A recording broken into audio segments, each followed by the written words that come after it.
shouldn't come as a huge surprise that the time from when I first formulate an idea to when it becomes a tweet or a podcast episode is pretty short.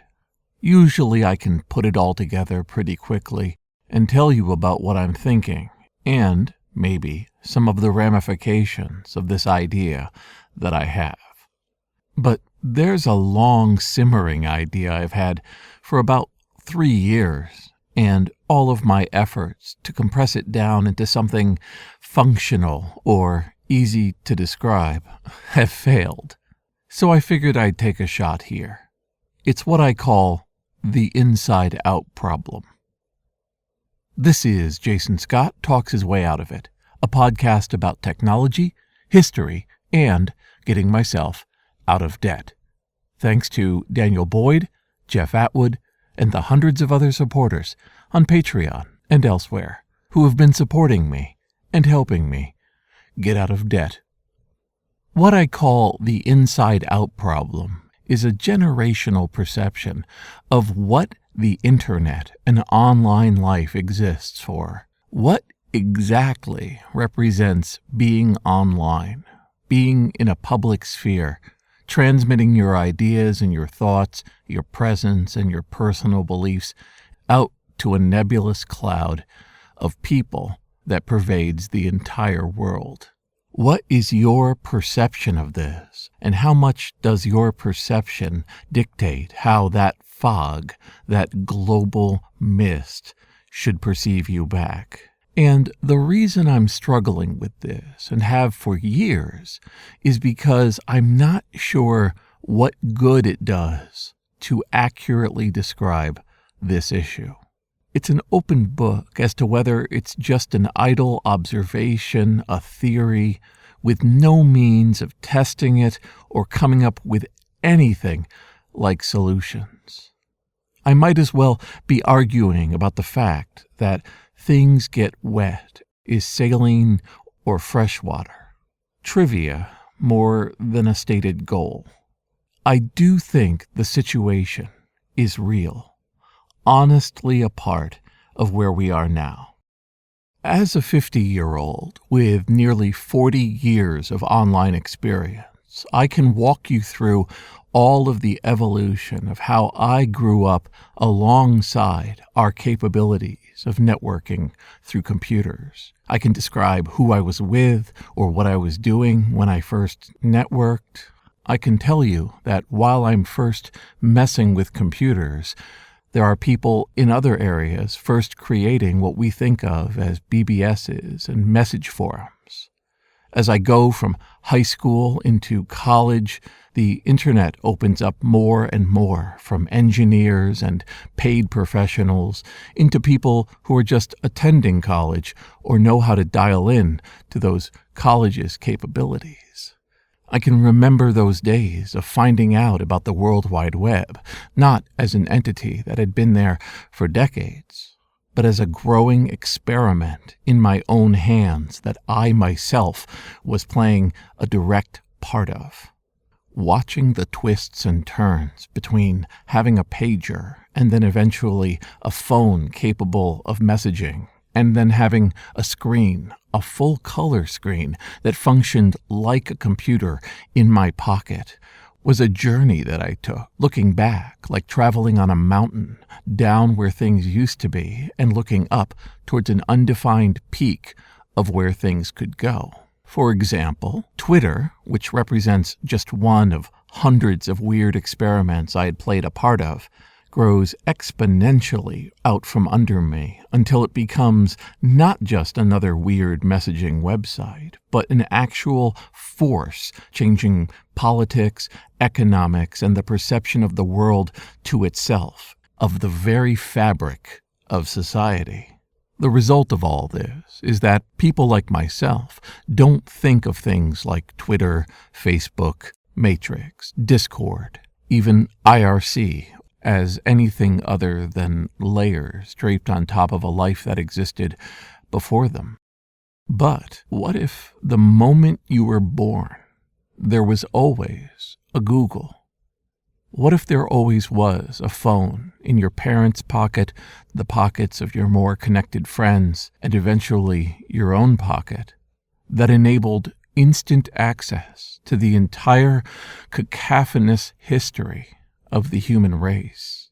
What if instead of knowing the wires, the phones, the different laws that have been enacted to make things what they are now, you simply lived in it? In the same way that people of my generation might go decades without knowing the exact layout of power companies and natural gas lines, even though they affect everything we do, people born after a certain age no longer feel they have to think about what has led to this exact structure that they function in day after day. And some of this might seem obvious to you, but perhaps maybe it hasn't.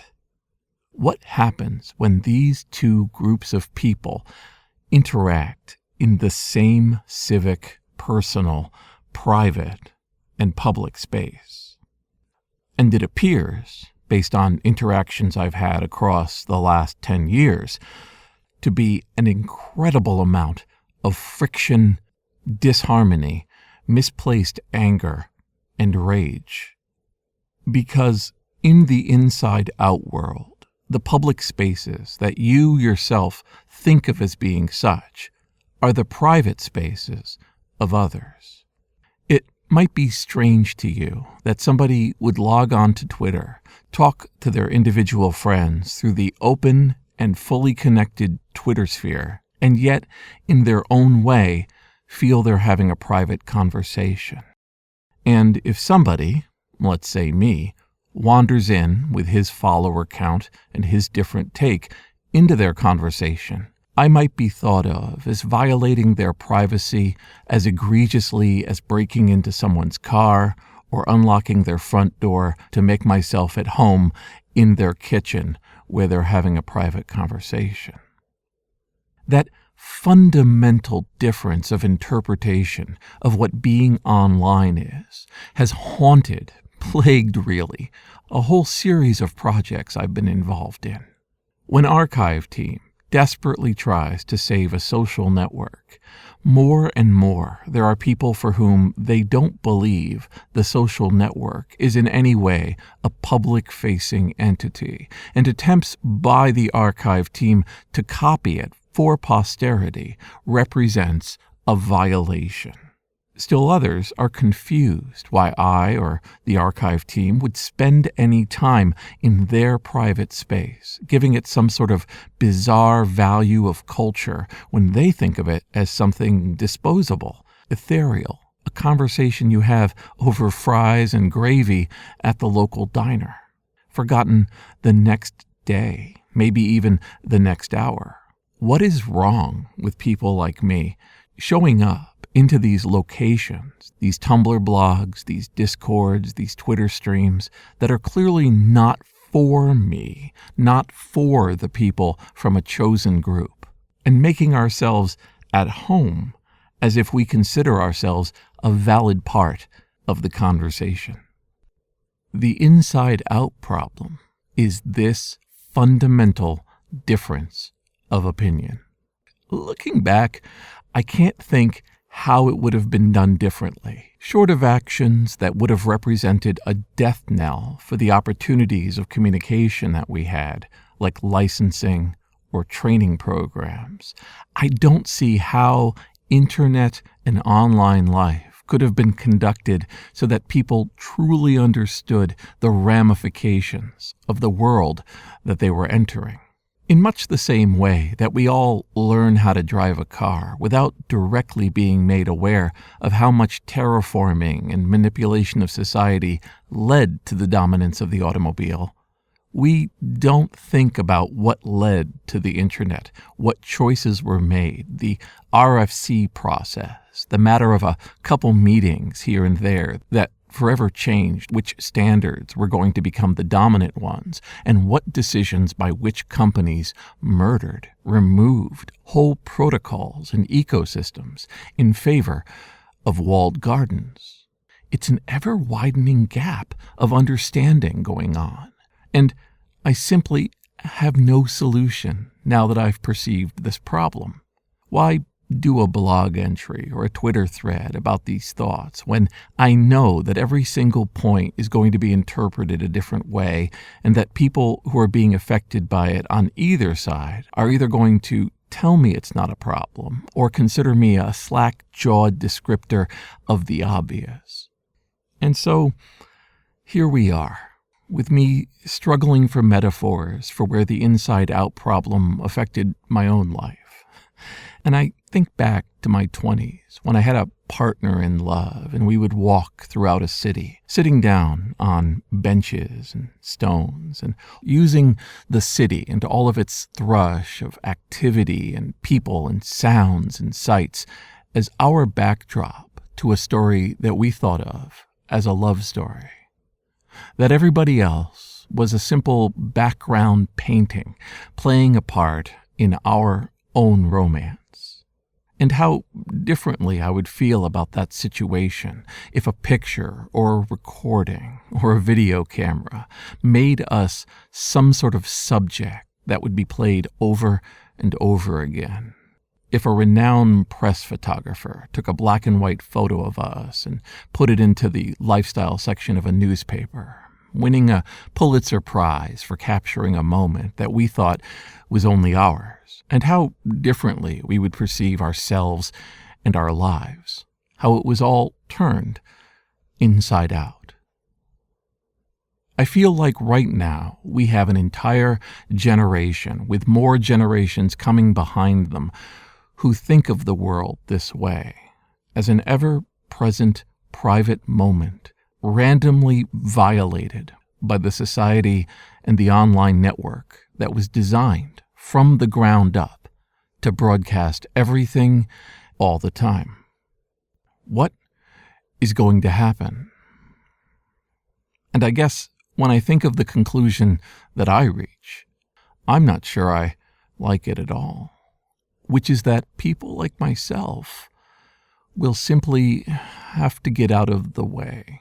Simply scroll off the screen, become yesterday's news, the old ways, the ways it used to be, and disappear, leaving this new perception of the online world as a fundamental part of the human spirit to dominate, to be explored, and to be experienced on terms which we can't even play a part in, much less dictate. The inside out, the beyond within, it's here, and I guess it's time for me to step aside. This is Jason Scott Talks His Way Out of It. Josiah Lucier, James Bekoyanu, Mark Pilgrim, Emilio Oliveira, Ernie Hershey, Michael Rubin, Craig Talbert, Dilip Reddy, Sean Kelly, Trixie the Cat, John Sturm, Eugene, Martin, Symbionce, and Anonymous, along with the hundreds of other supporters on Patreon and elsewhere who have been supporting me and helping me get out of debt. I don't want to come off as being too dark about this. I'm sure there are entire outlooks on society and what roles we play, what parts we play, what roles we play, what opportunities we have, that for generations before me were the only way things could be, and adopting to the world as it is was a lot to ask. But I want to think my mind is open to this, that when I find myself facing up against a new perception, a new approach, the same young spirit I had trying to bring the online world into the offline that made so much sense as a teenager still burns within me. But perhaps that sort of exercise of imagination and base premises, just like most movements, come easier when you're young than when you're old. My mind has come up with a lot of shortcuts, a lot of simple rules that I can follow to get through my day. I feel the aching of trying to understand this new world, to not judge it, to try to say they came to this conclusion fully informed And this is the choice that they made. And that's why, for so long, this idea knocked around in my head with no real platform, real place for me to talk about it. But here, where I think people understand where I'm coming from and what made me what I am, my own inside out, it found a home.